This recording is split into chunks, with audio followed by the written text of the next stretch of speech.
Okay, so now that we have an idea for the kinds of hands we should be selecting to put into what spots, we're just going to run through here and look at some examples of how I played these hands post-flop and see if we can see anything interesting that you might not have thought of in normal situations. So I actually just realized that the hand we looked at the whole time actually is an interesting spot, and I do want to just quickly talk about this hand just for a little bit of learning before we go back to talking about other things. But we open pre, get a call, check, check flop, bet, turn. Definitely going to be calling here with all of our pairs. Definitely going to be calling here with our ace, queen, and ace, jack type hands. When I say all of our pairs, I mean pairs on the board. It's a lot worse to call with hands like sevens here. You should generally be folding hands like that than it is to call with a 5. Because if you call with a hand like sevens, you block 7-6, 9-7, jack 7. So those are all hands you kind of want your opponent to have here. Whereas with a hand like ace-5, it's actually a very nice turn call in that while you do have a slightly worse hand, you don't block any of the bluffs, and you do in fact block the value bets, which is an important thing to think about. Your opponent's now less likely to have a hand like king-5, 10-5, 8-5, or 5-5, rather than the sevens where it's the opposite, and they're less likely, or they're more likely to have a value bet in that spot. So we call with an 8, and the river is an 8. So in this situation, generally speaking, there are several different approaches that are fine. You will have some draws that you elected to check back on the flop that we talked about in the C-bet, or when we're looking at our bet bets. So on this river, when your opponent checks, you're definitely going to want to bluff with all of the hands that are less than ace high, because you're going to have queen jack, you're going to have some queen nines, you're going to have some jack nines. You're not going to have too many low straight draws. If you have a hand like 6-4, 7-4, those kinds of gut shots, I'm probably just going to let those go on the turn. But you can have a hand like 7-6 that didn't bet the flop because of how many draws you had. So on the river here, you're going to want to bet with all of those hands that are queen high or lower. And you're also going to want to value bet when you have a few of your kings that checked back on the flop and call a turn. And then you're also going to want to value bet with your eights. Now, you could go with two different strategies here. You could pick a very large size and bluff some hands and some trips and go like 2x pot. Or you can pick a smaller size, 2/3, 3/4 type size, and that way you can work in your king X. Now, they're both okay. If you decide to have the large size, you should have two sizes, a small size and a big size. And your 3 of a kind hand should actually go into both ranges. They should go both into the small bet and the large bet. Because if you always have a king when you bet small, your opponent can check raise you and put you in a lot of tough spots. But you can kind of avoid that by using a size that allows you to bet with those 8s. And actually, this is a kind of weird hand. I'm not a huge fan of this from Sauce. For starters, the 9 of diamonds is not a great card to have. You block your opponent from having queen 9, jack 9, 9-7, 9-6 if those hands are going to be in my range. Diamond also kind of bad. And, you know, a 10 is an interesting card here because I would probably generally be checking this hand on the turn. But it's close. Betting and checking both make sense. I'm okay with the turn bet. The river check call is a little bit dicier to me, especially considering you have the 9 of diamonds. Maybe he doesn't think that the diamond is as relevant as the heart. Anyway, let's look at some other hands here. This is a board that I think is actually kind of interesting because most players tend to under bluff it. On flops like ace, queen, jack, I'm generally betting with almost all of my backdoor flush draw type hands on the flop. Because really, other than 10x, you're not going to have a lot of hands that want to bluff here, that have equity. So we have to pick a few non-equity hands and look to bet them. When we do get a call, this is kind of an interesting turn. Now we have diamonds, we have 10x. We could maybe have a few hands like 4-3 of hearts, 4-2 of clubs, 3-2 of clubs. So we have some wheel draws as well. So we definitely have a give up here with the 9-3. But let's say this turns like an offsuit 6. In that scenario, you're going to have to pick some non-equity hands and bet them on the turn. Now, realistically, I think for 3 streets, I'd prefer to have a hand with a 10 in it. 10-9, 10-8, of course, are the best triple barrels in that they have open enders. So those are some pretty mandatory 3 street hands. And you might want to pick some weaker 10s as well to go 3 streets with because you're just not going to have enough bluffs. Remember, this board is also favorable for the small blind. You have ace, queen, ace, jack, all of the sets, king 10 suited, and the big blind really can have king 10 off and maybe queen jack off, but other than that, really, it is sort of capped at top pair. So there are certainly some strategies the small blind can use that involve overbetting on these boards because you have a range advantage. By overbetting, you allow yourself more bluffs. As we know how bluff combos work, the more you decide to bet, the more bluffs you're able to have in your range. So you should be aware on these two Broadway boards that it is fine to have a turn, really a flop turn or river size that is quite large relative to the pot. Now, in general, while I think that strategy is okay, I do sort of like the idea of just using normal sizes because by doing so, you allow yourself room to value bet thinly with hands like ace king, ace 10, ace 9 that you're not able to do with a large size.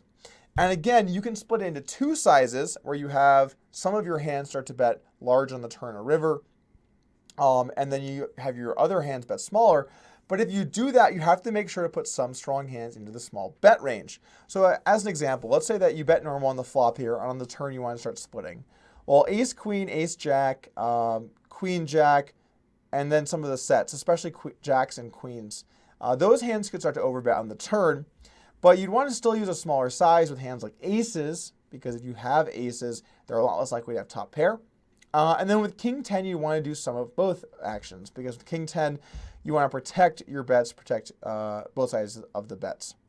Additionally, with aces and king 10, I would look to probably put some flop checks in, so you can have the nuts, or really, essentially the nuts, on that flop check. But it doesn't really make sense to take that line too often, because when you have a hand like aces or king 10, your opponent shouldn't be looking to put too much money in on their own when you do check back, because they don't have that many strong hands. So generally speaking, for your strong hands, it makes sense to fast play. And actually, in general, that's a solid rule. It's even more so the case on these boards that it's favorable for your range. But both strategies here are fine. You could go 2/3 pot every street here and be totally fine. If you wanted to if you want to add in some overbetting, I think this is a fine spot to do that, and that way you can use some more 10x hands as bluffs. You can get more combinations in there. But additionally, you're going to have to make sure to put your nutted hands into all of those ranges. It's important so that you can have the strongest hands in all of those spots. All right, just want to talk about that one really quick. All right, king 5-2. We'll talk a little bit about this board. This is a turn that I think a lot of players make mistakes on. Open, call, check, check, turn, check. Okay, so I want to talk a little about this turn spot because I went through a few different phases of different strategies, and I ultimately came to some conclusions. For a little bit, I decided that I would try out, when I check back the flop, and the turn's either an ace or a board pair, which are very good cards for the small blind, I would try a 1/4 pot bet with all of my hands. And it sort of makes sense because you have every ace in your check back range, or at least most of them. I might consider betting some of my worst aces on the flop to give myself the ability to hit some of these turns. It also depends on the board. On very connected wet boards, I'm less likely to do that because I have so many other better bluffs to choose from. And on some dry boards, it seems a little bit better because you're going to have more fold equity initially, and you have less other great bluffs to choose from. So I wouldn't mind seeing a few of my weakest ace X hands here, maybe ace 3, ace 4, ace 6. Putting some portion of those into the flop bet is good. By the way, if you haven't realized by now, there's a lot of splitting going on in Heads Up, No Limit. So you should become very comfortable with understanding when some of your hands should bet and some should check, because if you always take specific actions with certain hands, your range becomes very transparent in a lot of situations. Anyway, going back to what I was talking about, I started to do a lot of betting 1/3 or 1/4 pot here on these good turn spots with all of my hands. And I kind of wanted to see how it went. And I did it for a while. I compared the results. It was okay, but it reduced my win rate, and I think it actually took away some of my options, because the problem here is, let's say I go 1/4 pot here on the turn and then bet the river. A hand like a king has a very easy call down, and a hand like a 5 really has a very easy call down because, a 5 is just so strong relative to all your hands facing this really small size, that's just going to have to call you down. So by using more of a standard 2/3 pot into 3/4 pot size on the turn on the river, you put a lot more hands into tough situations, and thus allow yourself room to bluff more often. So I liked the idea of going back to a more normal size. The thing I was going to say that I think is a problem here for a lot of players is that they make a mistake on this turn ace and they bet all of their aces. You shouldn't be betting all your top pairs here on the turn for a few reasons. First off, you want to be able to have an ace in your check back twice range so you can call a river bet, especially if it's a large river bet. You want to be able to have some aces if they checked you in the river and you bet and they check raise. Nice to have some top pairs. You want to be able to let them bluff at the pot with some non-equity hands. And also, let's just say your opponent knew you would always bet the ace here on the turn with all your aces. Well, what they can start to do is they can take a very aggressive check raise strategy and start check raising you with hands like Queen 10, Jack 10, 6-4 suited, hearts. And they can start check raising you and barreling you a ton, and you're mainly just going to have top pair and not know what to do. And while you can look at all your top pairs and pick which pairs are the best calls, which are the best folds, part of the solution is to not bet all of those hands to begin with. So you should definitely be checking back some aces in these spots. Okay. This is another interesting turn that I want to talk about, actually. Open call, bet, call, turn queen, and we have a bet. So my plan with this ace is that I want to go 2 streets and check the river. Because now a lot of hands have improved to beat me. He can have Queen 10, Queen 8, can have Ace 9 from pre-flop, maybe Ace Jack off, and he can also have King Jack. Because of this, I'm not really in a situation that I want to go 3 streets for value. However, this is a dicey board. If the river comes a king, a jack, a 9, those are all basically cards I'm not even going to be able to value bet my top pair.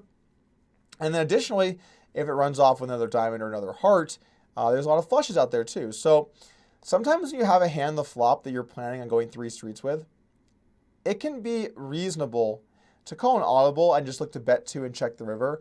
And while you shouldn't generally be looking to do that, I don't like that line too much, except against very stationary players that don't like to check raise.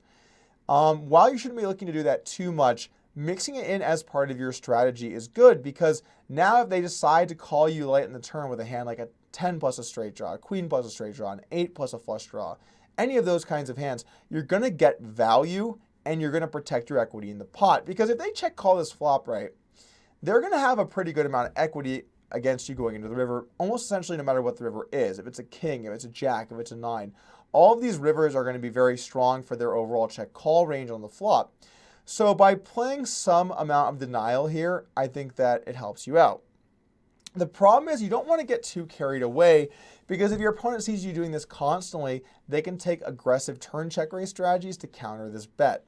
So it should be a small part of your range. I wouldn't mind seeing maybe a check here if I had like Ace X of hearts, where I have a lot of playability across some rivers, or maybe checking on the turn with Ace 9, where I have a lot more playability.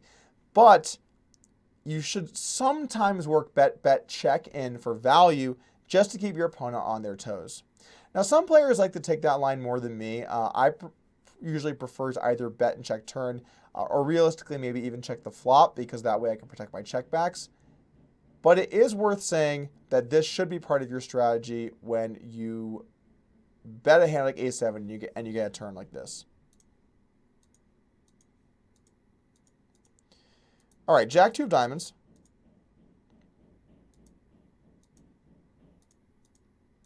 Raise it up. This is a spot where, with the backdoor flush draw, as well as a couple nice turns for gut shots that are great to triple barrel, I like a flop bet. Like, let's say the turn is a king or a queen or a 3 or a 5.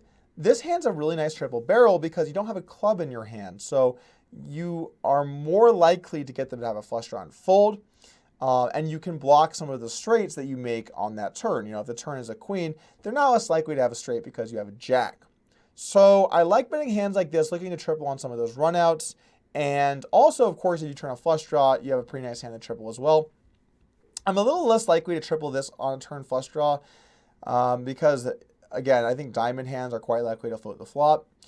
However, this hand does play nicely into that range. I should try and look at some other hands, because I actually recorded the sauce session that I played when I was in Vancouver last, and I kind of wanted to save that for a video. So maybe we should start to look at some different hands. Let's go since before. There we go. Okay. Now let's just do last 100. All right. Okay, cool. So maybe we'll look at a couple more of these hands, and then we'll talk about different board texture.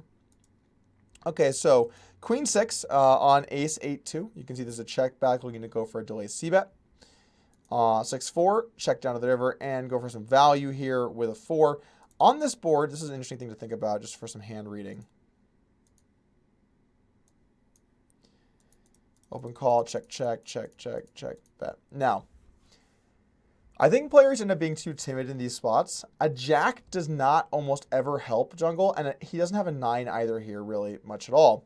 If he has a 9, he's very likely to bet the turn. If he does decide to check, he's very likely to bet the river. Even though the river is a jack, let's think about it from his perspective. If I have jack X, I'm going to be delay c-bet bluffing a lot, so I'm not going to have those hands very often. I'm not going to have queen 10, queen jack, jack 10. Those hands are going to probably bet flop or turn, most likely turn. So this jack doesn't really help me that much, right? So this is a spot where you can go much thinner for value in the small blind, knowing that you don't have many jacks, and neither do they. You should certainly get called here by some ace highs.